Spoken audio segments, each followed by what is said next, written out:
Iya, Rabbi shrah li sadri wa yassir li amri wahlul 'uqdatam min lisani yafqahu qawli. Rabbi zidni ilman warzuqni fahman la haula wala quwwata illa billahil aliyyil azim. Assalamualaikum warahmatullahi wabarakatuh.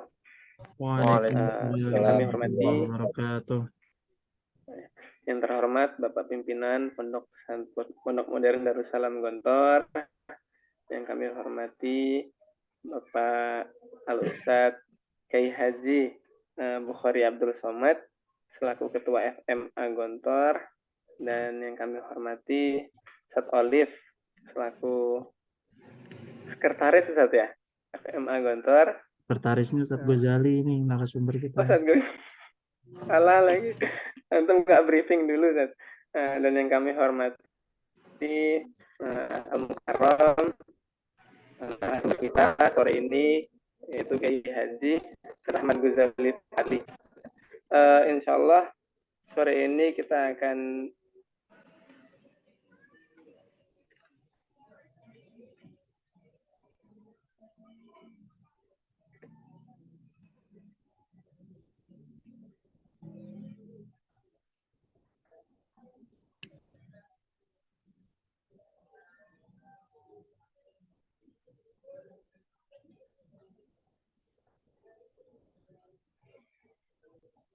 pada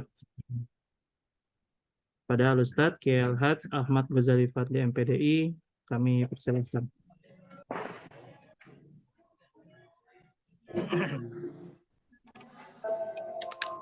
Afan Ustaz tadi sinyal Ustaz. Afan Ustaz.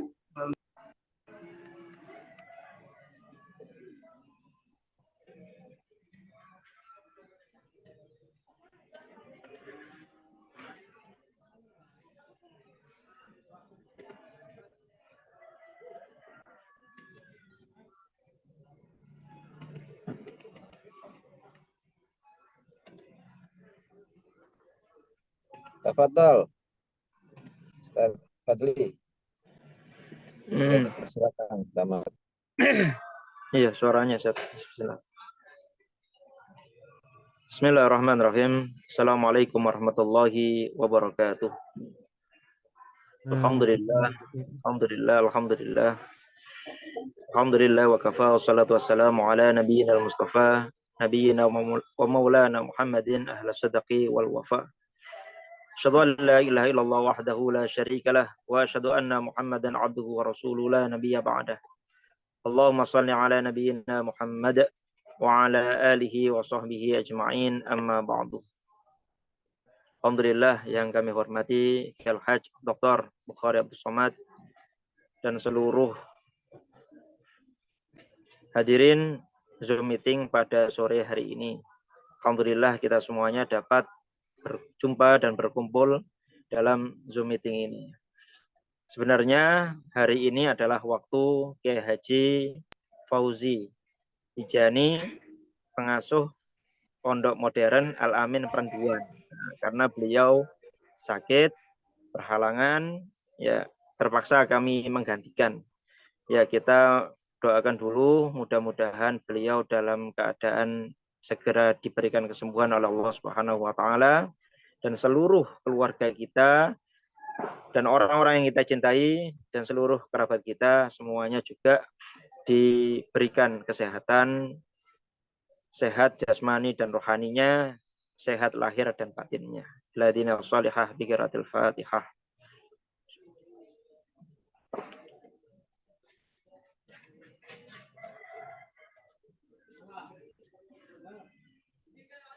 Baik, pada kajian Ramadan ini, Mutiara Ilmu, kita mungkin akan berbicara tentang Ramadan.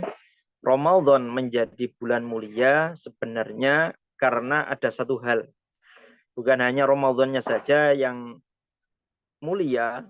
Kalau kemarin kita bahas ada 12 bulan yang Allah janjikan dan Allah tetapkan di dunia ini. Kemudian ada 4 bulan yang itu diharamkan Allah dengan berbagai macam keharamannya, yakni bulan Dzulqa'dah, Dzulhijjah dan Muharram serta bulan Rajab. Namun bulan Ramadan tidak masuk di dalamnya. Karena apa? Karena Allah Subhanahu wa taala memberikan spesialisasi sendiri di dalam bulan ini.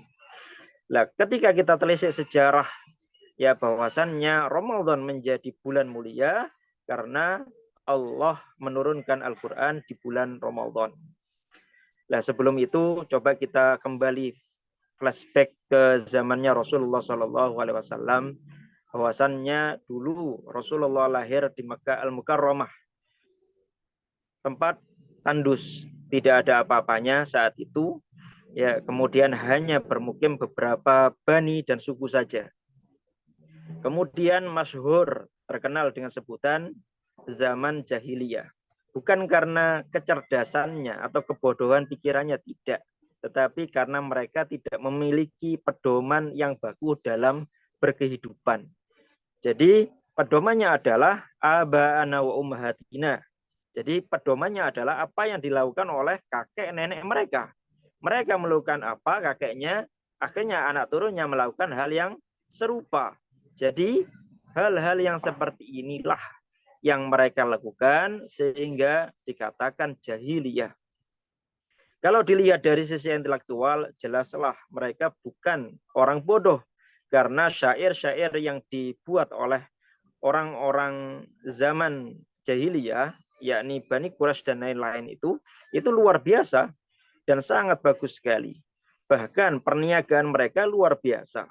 Ya, di usia muda, anak-anak di zaman jahiliyah itu sudah diajari mengembala kambing, sudah diajari berniaga, bukan hanya lokal di area Mekah saja, tetapi sudah sampai ke luar. Kalau zaman sekarang mungkin ya sampai ke luar negeri, karena faktanya orang-orang zaman dulu bukan hanya di Mekah, tetapi sampai ke Syam. Syam itu ya Syria sekarang, Yordania, kemudian Palestina, itu kan sudah lintas negara kalau zaman sekarang. Dan ini adalah budaya orang-orang jahiliyah. Ya, kalau kita baca surat Quraisy, mereka sudah punya passion rihlat asy-syita'i was-shaif. Jadi rihlah mereka bukan untuk ngelancong seperti orang-orang zaman sekarang, tetapi rihlah mereka untuk berniaga. Dan niaganya tidak tahu waktu. Ya, rihlat asy-syita' was-shaif.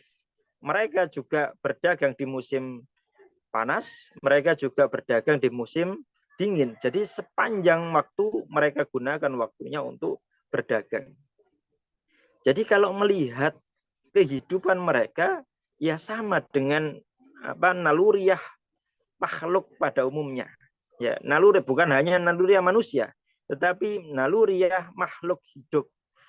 Bahwasanya manusia itu butuh makan, maka harus mencari makan. Butuh pakaian, harus mencari uang untuk membuat pakaian. Butuh sesuatu, kesenangan dan lain sebagainya, dan dicari. Begitu pula hewan, begitu pula tumbuhan. Tumbuhan kalau tidak makan ya mati. Nah, sebenarnya semuanya itu sudah dijamin. Ya, mau dia kufur, mau dia musyrik, ya semuanya pasti dijamin oleh Allah Subhanahu wa taala. Lah, di zaman jahiliyah juga seperti itu. Mau dia di zaman jahiliyah atau sudah masuk masa keemasan, masa Islam, tetap sama. Semuanya kalau masalah rezeki sudah dijamin Allah Subhanahu wa taala. Nah, sekarang kita lihat lagi ke belakang sedikit. Bagaimana Rasulullah SAW sudah menjadi pribadi saudagar yang kaya raya. Yang kaya raya, sangat-sangat kaya raya. Di usianya yang 25 tahun, 20, bahkan lebih muda dari itu, sudah berniaga dan kaya raya. Dan itu memang model orang-orang zaman dahulu, itu ya memang seperti itu. Terus apakah zaman yang sekarang orang-orang akan melihat Rasul ya Muhammad pada saat itu? Kan harusnya bukan pada saat itu. Kita mencontoh Nabi Muhammad bukan pada saat umur 25 tahun. Bukan saat umur 30 tahun. Tetapi setelah diasah. Setelah beliau diangkat menjadi Nabi. Yakni di usia 40 tahun. Bagaimana perjalanan beliau menjadi Nabi?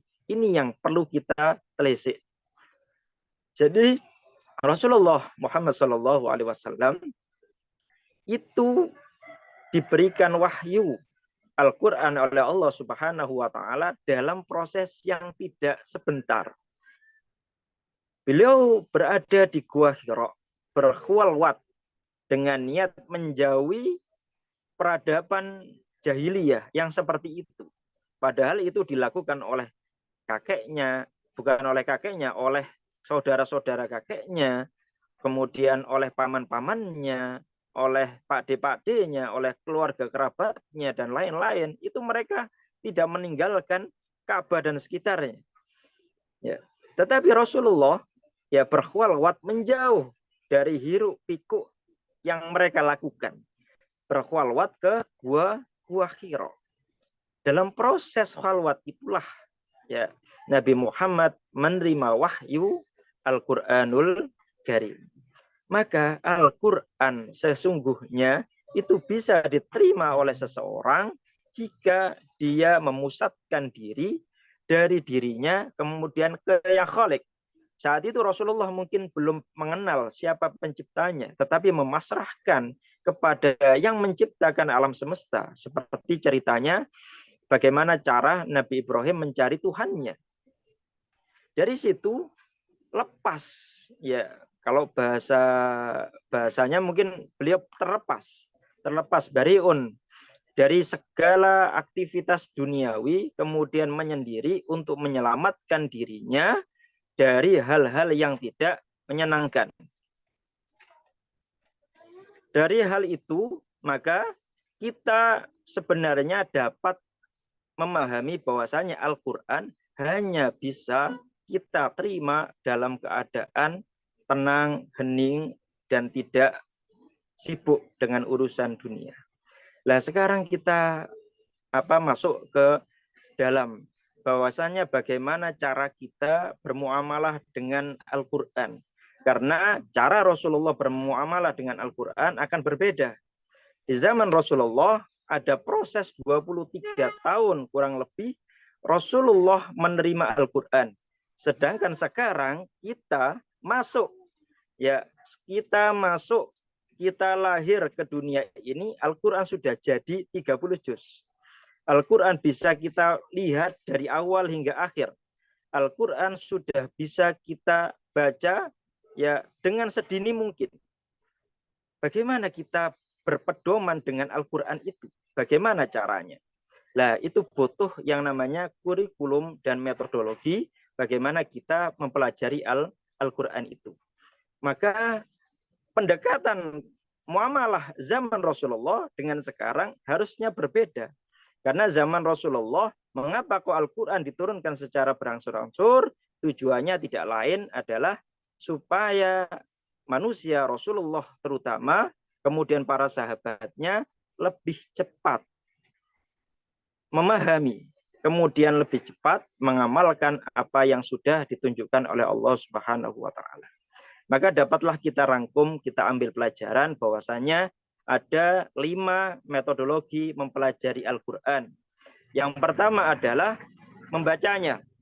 Membaca Al-Quran ini sesuatu yang lumrah dan memang harus seperti itu. Ya, karena di awal ayat yang turun adalah Iqra bismi rabbikal ladzi khalaq. Jadi Iqra, Al-Quran diambil kata-kata dari Iqra itu. Jadi Qur'anun diambil dari kata-kata perintah membaca. Maka Al-Quran disebut juga bacaan. Maka Iqra bismi rabbikal ladzi khalaq adalah perintah Allah untuk membaca, dan bacaan itu adalah bacaan Al-Quran. Yang kedua adalah, ini kita nggak perlu kita bahas tentang pahalanya, karena insya Allah sudah paham semuanya bagaimana pahala membaca Al-Quran dan lain sebagainya. Jadi mungkin akan kita baca sedikit, ya akan kita ulas sedikit bagaimana cara kita bisa baik membaca Al-Quran. Karena dalam kaitannya membaca Al-Quran itu adalah ada target-target yang harus dipenuhi. Jadi bukan hanya dibaca sampai khatam, tetapi bagaimana tentang tahsin qiraahnya. Jadi hanya sebatas dalam bacaannya. Dan ini sebenarnya tidak terlalu diprioritaskan dalam Nabi Muhammad SAW, karena Rasulullah sendiri, beliau adalah ummi, tidak bisa membaca Al-Quran, atau memang tidak diberikan kondisi tidak bisa membaca Al-Quran. Jadi kalau zaman kita, Al-Quran sudah jahiz. Jadi yang pertama adalah anak-anak kita ajarkan membacanya dulu. Dan membaca Al-Quran tidak sama dengan membaca bahasa Arab lainnya. Kalau bahasa Arab lainnya itu bisa dibaca dengan guyon, ya bisa dibaca dengan bercanda dan lain-lain bisa. Tetapi Al-Quran kan tidak. Bacaannya pun sudah ditetapkan oleh Allah Subhanahu wa taala. Dari Allah turun ke malaikat Jibril, malaikat Jibril turun kepada Rasulullah, dan Rasulullah turun kepada kita semuanya. Maka semuanya sudah ditetapkan, tidak bisa diganti dengan model yang bagaimanapun. Maka dalam membaca Al-Quran itu harus sesuai, panjang pendeknya harus sesuai. Ya, talak harus banyak. Jadi kalau kita mau belajar Al-Quran, dikatakan mahir, itu harus ada 2. Jadi harus lancar membacanya, kemudian yang kedua adalah benar bacaannya. Bagaimana bisa lancar? Kalau kita bisa lancar membaca Al-Quran, ada 2 syarat, yakni harus banyak membaca, kemudian yang kedua adalah harus banyak mendengar. Terus bagaimana cara kita biar bisa benar bacaannya? Adalah yang pertama dengan talaqi, yang kedua dengan faham ilmu tajwid. Maka dari sini kita insya Allah akan mudah dan baik bacaan kita. Terus yang kedua adalah merenungi maknanya. Jadi setelah membacanya harus merenungi maknanya. Merenungi maknanya ini harus memahami ayat itu. Maka yang kedua adalah harus difahami ayat per ayat. Dari ayat itu kita fahami. Ya, ada ayat yang menyinggung ini, afala yatadabbarunal Qur'an am ala qulubin aqfaluha. Jadi, apakah kita tidak merenungi maknanya? Dari setiap ayat yang kita baca harus kita pahami dengan baik. Al-Quran kalau bagi orang-orang Indonesia jelaslah. Jangankan itu, saat kami studi di Saudi Arabia dulu, itu orang-orang Arab itu belajar membaca Al-Quran. Ya, orang-orang Arab belajar membaca Al-Quran. Karena dalam sejarahnya bacaan Al-Quran, membaca Al-Quran dengan bacaan yang lain itu sudah berbeda. Terus apakah mereka sudah otomatis paham? Iya paham dalam bahasa dialektika saja. Terus dengan maknanya saja. Apakah sampai tadabbur? Belum. Lah kalau orang Indonesia bisa membaca terjemahan itu secara letterlek kebahasaan. Apakah kemudian bisa mentadaburi? Belum tentu juga. Ya, maka saya biasanya mensyaratkan para santri untuk membaca berulang-ulang. Ulang-ulang itu bukan untuk dihafal, tetapi dibaca berulang sampai nanti kita akan mendapatkan roh dan mendapatkan sindiran dari Al-Quran bahwasanya oh ini loh yang sesuai dengan dirimu, gitu kan. Jadi membacanya bukan satu ayat kemudian dibaca berulang-ulang, tidak, ya bacalah sebanyak mungkin itu. Maka salah satu kurikulumnya orang-orang yang mau tahfidz, masuk ke ranah tahfidz, itu kan harus hatam berkali-kali dulu, ya minimal 11 kali baru bisa masuk ke ranah tahfidz.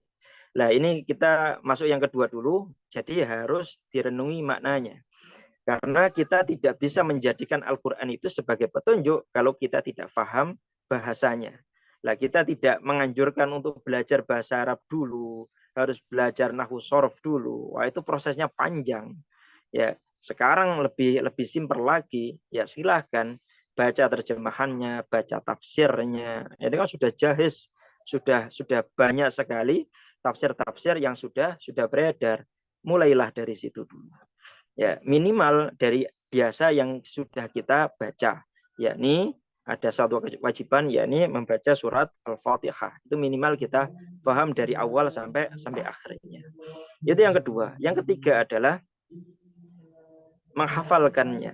Menghafal ini bukan dihafalkan semuanya. semuanya oke, baik. Tetapi itu kan membutuhkan waktu. Ya, membutuhkan waktu. Tetapi yang paling tepat adalah menghafalkan apa yang kita fahami itu. Misalnya kita membaca surat Al-Ikhlas. Kalau kita sudah fahami, ya baru kita hafalkan. Jangan dihafalkan dulu sebelum kita fahami. Ya, kalau kita sudah fahami, kita hafalkan, ya kemudian kita ingat-ingat, ketika kita berperilaku, ya akhirnya apa? Kita akan ingat. Misalnya, loh, ada orang-orang Nasrani misalnya yang bertuhan 3. Oh, menarik ya itu konsepnya. Oh, bisa ya? Ya, orang Nasrani itu punya Tuhan 3. Nah, ketika kita hafal surat Al-Ikhlas, Qul huwallahu ahad, kita akan langsung menolak itu. Konsep Islam tidak. Islam sudah jelas. Namanya Tuhan itu satu. Buktinya mana? Qul huwallahu ahad. Nah, itu akan muncul. Ingatan tentang petunjuk itu akan keluar kalau kita sudah paham, kemudian kita hafalkan. Ya, maka yang keempat, jelaslah kita mengaplikasikannya. Al-Quran harus diaplikasikan. Jadi mengaplikasikan Al-Quran ini bukan langsung 30 juz, ya, tetapi sesuai dengan kemampuan kita. Maka tidak ada sama sekali periode bagi orang-orang yang belajar Al-Quran, tidak mungkin. Jadi kalau saya membahasakan diri saya, ya jelaslah umur mau dikasih umur 70 tahun, dikasih umur 80 tahun, melihat kemampuan saya, jelas ya saya tidak akan pernah mungkin bisa mengamalkan 30 juz Al-Quran, tidak mungkin. Ya. Jadi yang mungkin saya kerjakan adalah sekuat tenaga saya, sekuat apapun. Maka ada filosofi, ada moto, bukan banyak-banyakan kita menghafal Al-Quran, tetapi seberapa banyak ayat Al-Quran yang sudah kita kerjakan. Dan mau berapa ayat lagi yang akan kita kerjakan. Maka dengan sendirinya, ya semakin kita bertambah umur, akan bertambah amaliyah Al-Quran kita. Semakin tua akan menunduk. Kenapa? Karena saking banyaknya ayat Al-Quran yang sudah kita amalkan. Semakin mendekati kematian, ya kalau diberikan kematian di usia 70 atau 80, itu semakin kuat ya pemahamannya terhadap Al-Quran dan amaliyah tentang Al-Quran itu. Maka prosesnya harus seperti itu. Dibaca, difahami, dihafalkan, dan diamalkan. Baru kalau kita sudah mengamalkan, merasakan, baru yang kelima adalah mendakwahkannya. Jadi dakwah bisa masuk jika kita sudah merasakan. Kalau kita belum merasakan, akan sulit bagaimana kita mengajak orang lain sesuatu yang belum kita rasakan. Nah, sekarang kita melihat Al-Quran sudah jahis 30 juz. Ya, kalau kita mau membaca cepat, insya Allah ada metodenya. Berapa banyak metode belajar membaca Al-Quran di zaman ini, terutama di Indonesia. Ya, cukup banyak sekali. Ya, kemudian bagaimana metode menghafal? Cukup banyak sekali, sangat banyak. Yang 4 bulan, 3 bulan, 6 bulan, 1 tahun, cukup banyak sekali. Ya, bahkan dulu kita praktekkan ke mahasiswi Unida yang ngambil program Ramadanan di sini, itu 1 bulan bisa hafal 15 juz 1 bulan. Tentu ini kan tidak akan berbeda, yang kemampuan menghafalnya cepat dan lain sebagainya ini berbeda, tidak ada kaitannya sama sekali dengan misalnya muraqabahnya sama Allah, tidak ada. Karena orang-orang kafir pun banyak yang hafal Al-Quran. Ya. Jadi yang dimaksud dengan masuknya Al-Quran ke dalam diri kita adalah kita bisa merasakan nilai hikmah dari Al-Quran itu. Ya, jadi Al-Quran itu isinya kan 2, Alkitab wal hikmah. Kitab itu yang mastur. Ya, kitab itu adalah yang mastur, yang sudah ada di HP kita semuanya, insya Allah. Bahkan terjemahannya juga sudah ada, tafsirnya juga ada. Itu semuanya adalah mastur dan itu adalah kitab. Tetapi hikmah ini yang tidak banyak orang mengetahui, dan hanya orang-orang yang memang ada usaha untuk itu, kemudian mempersiapkan untuk itu, insya Allah akan diberi hikmah, ya hikmah dari Al-Quran ini. Bagaimana cara mendapatkan hikmah itu? Nah, seperti Rasulullah SAW diangkat menjadi Rasul, kemudian diberikan Al-Quran, yakni dengan cara berkhalwat. Ya, menjauhkan diri, khalwatnya ya nggak perlulah masuk gua. Sekarang kalau semuanya orang masuk gua di mana-mana rame gitu kan? Ya tidak. Tetapi kita ambil gambaran besar, yakni menjauh dari urusan dunia yang hiruk pikuk itu, kemudian kita masuk dalam dunia kita, hanya ada kita dan Allah, bukan yang lain. Maka di pesantren kita itu sudah kita mulai, kalau dengan istilahnya adalah istilah riyadhah. Mereka puasa ya selama bulan Ramadan seperti ini, kemudian menyendiri dalam satu kamar. Kita ada bilik-bilik, ada kamar-kamar, dan itu satu kamar, dan dia harus menghatamkan Al-Quran 1 kali dalam 1 hari. Itu bagian dari muraqabahnya, ya mendekatkan dirinya. Nah, supaya ketika sudah dekat, mudah-mudahan Allah memberi hikmah atas Al-Quran. Kalau sudah hikmah, kita membaca Al-Quran, kita akan mendapatkan itu. Ya, contoh kecil bahasanya, kita membaca Bismillahirrahmanirrahim. Dalam bahasa maktub, mastur, kita hanya bisa melafadzkan Bismillahirrahmanirrahim dengan menyebut nama Allah yang Maha Pengasih lagi Maha Penyayang. Selesai. Apakah akan masuk ke dalam relung hati kita? Tentu tidak. Tetapi kalau orang yang mendapatkan hikmah akan berpikir, oh iya, tanpa bismillah, hewan-hewan yang kita sembelih tidak menjadi halal bagi kita. Maka bismillah, menyebut nama Allah menjadi syarat akan kehalalan semua hewan. Ya, semua hewan. Itu yang pertama. Yang kedua, ketika kita memulai segala aktivitas, kemudian diawali dengan Bismillahirrahmanirrahim, berarti kita niatkan bahwasanya aktivitas itu murni karena Allah Subhanahu wa Ta'ala. Orang mau melihat bagaimanapun, ya terserah. Bagaimana respon orang terserah. Orang tidak akan pernah memfikirkan itu jika amal kita lillahi ta'ala. Maka bismillah bisa kita artikan seperti itu. Nah, inilah masuk dalam hikmah. Ya, Allah beri hikmah. Kemudian kita baca lagi. Bismillah itu baru bismillahi. Belum ar-Rahman, ar-Rahim. Ketika kita masuk ar-Rahman, oh iya. Allah itu Maha Pengasih. Maha Pengasih itu kalau bahasa kita, ya biasa mengasihi. Ya, biasa ngasih. Kalau mungkin bahasa dalam pemikiran kita, ya ngasih itu harus berwujud. Harus bermateri. Ya. Dikuatkan lagi, oh ngasih itu biasanya ngasih uang. Ya. Jadi kalau ada orang nggak paham, kemudian nggak punya uang, terus loh, kita itu punya hak Allah yang Maha Pengasih. Mengapa Allah tidak mengasihi kita? Ya. Ya, dan lain sebagainya. Ya, kita bisa tarik bermacam-macam itu, dan insya Allah tidak keluar dari zona pemikirannya dan tidak liar selama kita memang menerapkan muraqabah, mendekatkan diri kepada Allah Subhanahu wa Ta'ala. Dan itu biasanya akan kita alami setelah kita membaca Al-Quran berkali-kali.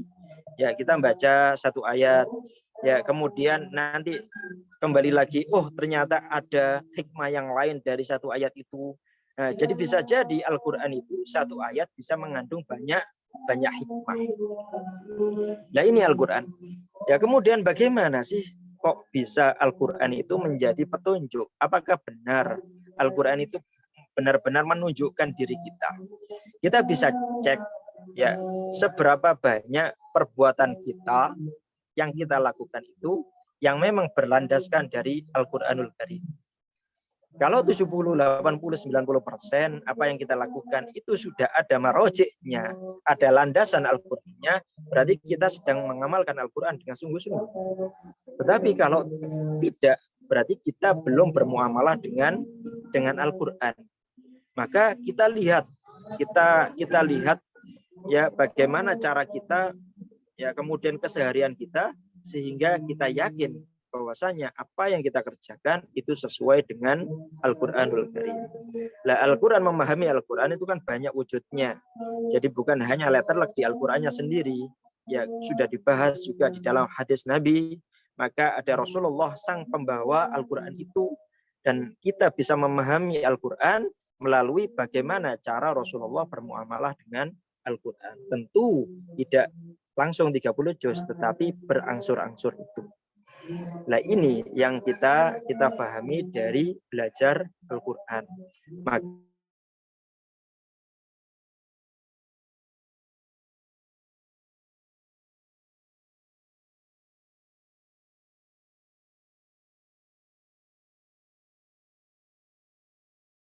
Ini sisa umur kita, entah itu berapa, 1 hari, 2 hari, 3 hari, atau berapapun, ya berapapun akhir hayat kita, itu bagaimana kita ya mampu mengamal Al-Qur'an dengan semaksimal mungkin, ya mencari dunia itu naluriah, ya nggak usah manusia lah, nggak usah manusia, hewan itu juga mencari makan. Maka tidak ada alasan yang masuk akal kalau manusia harus sibuk mencari makan. Karena hewan aja yang nggak perlu mencari lowongan kerja bisa makan. Ya. Hewan, tumbuhan saja sudah bisa besar-besar. Kalau nggak percaya silakan masuk hutan. Ya, ada pohon yang usianya 200 tahun. Ada pohon yang usianya 300 tahun, ada pohon yang usianya mungkin bisa sampai 500 tahun, masih hidup. Terus siapa yang memberi makan setiap hari? Apakah manusia yang harus nyirami dan lain sebagainya? Tidak, Allah Subhanahu wa Ta'ala. Maka kita lihat itu ya, dan yakini bahwasannya Al-Qur'an itu memang benar-benar petunjuk Allah Subhanahu wa Ta'ala untuk kita. Dan sekali lagi Al-Qur'an, ya ini yang biasanya sering saya sampaikan ke para santri, Al-Qur'an bukan untuk di akhirat. Memang Al-Qur'an punya keistimewaan di akhirat, itu menjadi syafaat, tetapi bukan itu. Bukan itu maksudnya Allah menurunkan Al-Qur'an di dunia, itu bukan itu. Ya, supaya manusia itu diberikan petunjuk dan bisa hidup di dunia ini dengan baik, maka harus berlandaskan Al-Qur'an. Maka Al-Qur'an adalah petunjuk manusia untuk hidup di dunia. Hanya hidup di dunia. Kalau sudah di akhirat, ya sudah. Al-Qur'an la hujjatun alina. Ya, tidak akan bisa bermanfaat untuk kita kecuali hanya sebatas itu, hanya sebatas memberi syafaat. Apakah orang nanti sadar, oh ya ternyata saya tidak bisa membaca Al-Qur'an kemudian belajar di akhirat? Kan tidak. Satu-satunya kesempatan adalah ketika di dunia ini. Mungkin ini Ustaz, ya kita mungkin bisa ulas lagi dari pertanyaan-pertanyaan yang masuk. Ya, jadi ini yang dapat saya pahami sementara ini ya dari Al-Qur'an. Ya, entah itu nanti 10 tahun pemahamannya akan bertambah, wallahu alam, tetapi hingga saat ini pemahaman saya tentang Al-Qur'an seperti itu dan kurikulumnya seperti itu. Ya, mudah-mudahan ada berkah dan manfaatnya. Tafadhol Ustaz Haryadi. Saya kembalikan ke moderator. Nah, Ustaz. Ya, Masya Allah. Sebentar, Anda mau nyari tempat dulu.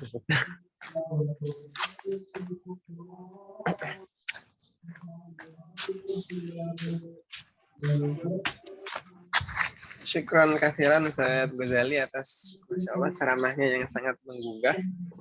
Dari sini kita bisa menyimpulkan kalau Al-Quran itu untuk akhirat itu hanya memberikan syafaat, tapi untuk kehidupan kita di dunia itu sebagai petunjuk agar kita bisa hidup yang baik. Begitu Ustaz ya? Ya. Ini pertama kali Anda dengar Ustaz. Karena kan kita cenderungnya untuk akhirat gitu Ustaz. Oh iya juga ternyata poinnya Al-Quran sebagai petunjuk Ustaz. Syukran katsiran. Baik, untuk selanjutnya sesi tanya jawab. Mungkin ada yang mau bertanya, Ustaz Olive atau yang lain?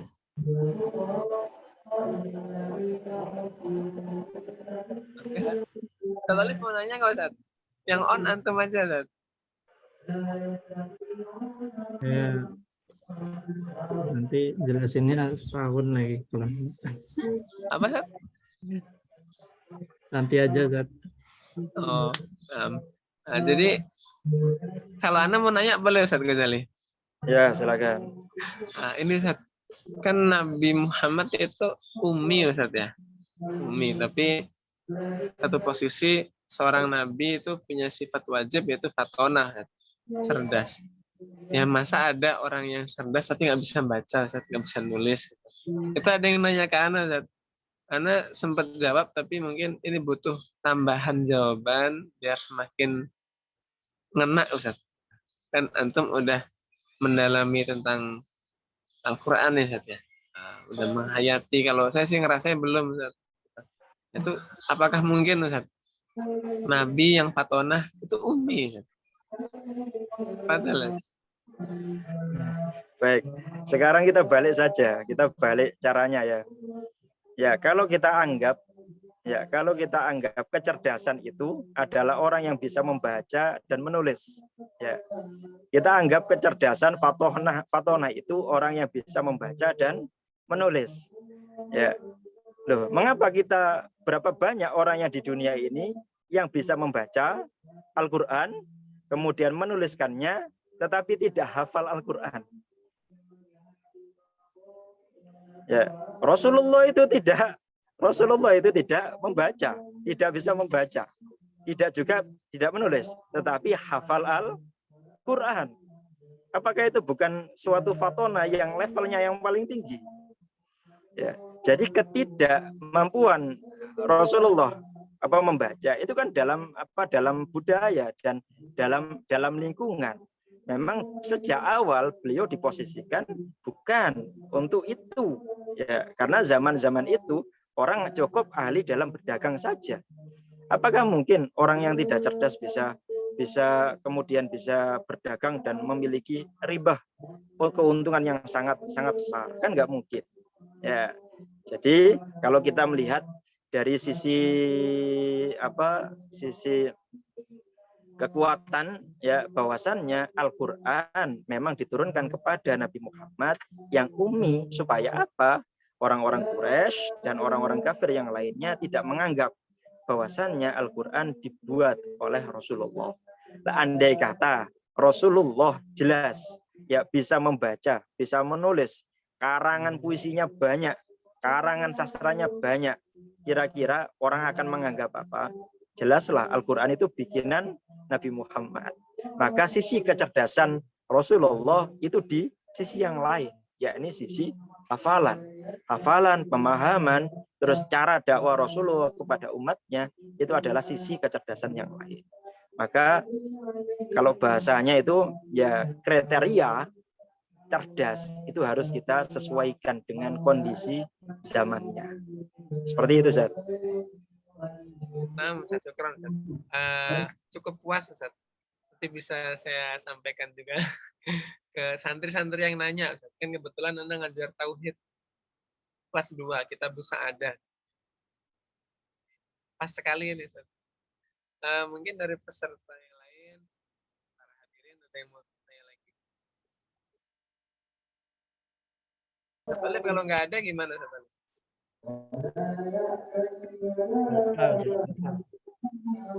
Gimana, kan? Doa. Kalau nggak ada nanti kita tutup. Kita berlanjut ke sesi yang terakhir karena sesi tanya jawab sudah selesai dan kita ada yang tanya lagi. Sesi terakhir adalah doa. Ghazali.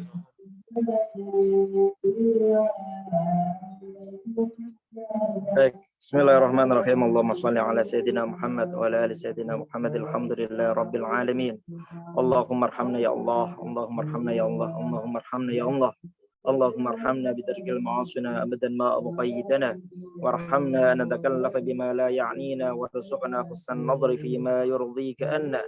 Allahumma badi'as samawati wal ardi dzal jalali wal ikram wal 'izzati alladhi la turam. Nas'aluka ya Allah ya Rahman بجلالك ونور وجهك أن تلزم قلبنا حفظ كتابك كما علمتنا وارزقنا أن نتلوه على النحو الذي يرضيك أنه.